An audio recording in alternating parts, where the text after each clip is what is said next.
Une grande exposition, donc, vous disiez tout à l'heure, consacrée à Hergé, le père de Tintin, qui va ouvrir ses portes mercredi prochain. Vous avez peut-être vu des photos déjà dans vos magazines préférés. Alors, ça sera au Grand Palais à Paris. À cette occasion, Isabelle Bouloc, qui connaît bien la Belgique, vous propose de partir à Bruxelles sur les traces de ce dessinateur-là, qui, vous allez le voir, s'est largement inspiré de sa propre ville natale. Dans les airs ou sous terre, Tintin est partout dans Bruxelles. Avec plus de 250 millions d'albums vendus dans le monde, son créateur, Hergé, est la fierté nationale et une icône de la capitale belge. Dans un album, il y a environ, grosso modo, il doit avoir environ 700 dessins. Hergé est né à Bruxelles le 22 mai 1907 et par ailleurs, il y a vécu pratiquement toute son existence. C'est un vrai bruxellois, on le trouve bien sûr dans sa vie, mais également dans son œuvre. Il y a pas mal de clins d'œil qui sont liés à sa bonne ville de Bruxelles. La maison natale d'Hergé, c'est à Etterbeek.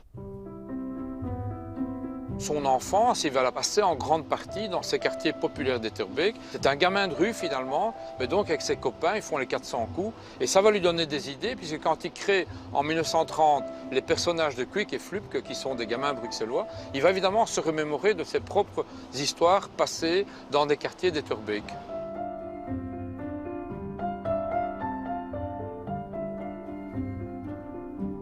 Le vieux marché, c'est évidemment très emblématique, puisque les grands-parents maternels d'Hergé sont nés à un jet de pierre de cette fameuse place. Le marché a encore lieu tous les jours, un marché de brocante et d'antiquités, tel qu'on le trouve d'ailleurs dans les premières pages du Secret de la licorne. Tintin fait le tour du marché et il découvre soudainement un navire miniature et il veut l'offrir à son ami le capitaine Haddock. C'est la licorne et ça va être le début d'une histoire extraordinaire. Et puis par ailleurs, c'est là également le cœur, on va dire, des Marolles. Et les Marolles, c'est le parler bruxellois, c'est le dialecte, c'est le bruxellaire. On le retrouve dans un album comme Le Sceptre d'Ottokar. On y évoque un pays imaginaire, la Moldavie, qui est censé être en Europe de l'Est. Et dès la page de garde de l'album, il y a la devise du pays, « E benek e blavek », ce qui veut dire en bruxellois « j'y suis, j'y reste ».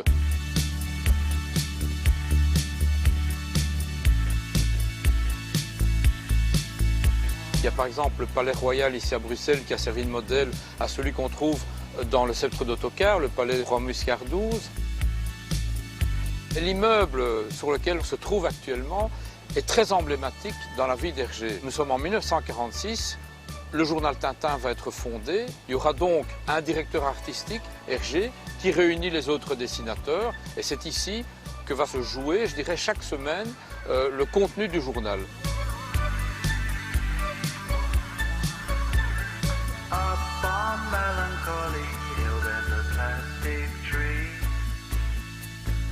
On ne pouvait pas terminer ce parcours sans rejoindre ce musée Hergé ici à Louvain-la-Neuve, près de Bruxelles. Un bâtiment conçu par l'architecte français Christian de Porzampar, un lieu incontournable pour les tintinophiles et tous les admirateurs du talent d'Hergé. Merci beaucoup. La prochaine fois, donc, vous irez voir ça au Grand Palais à Paris.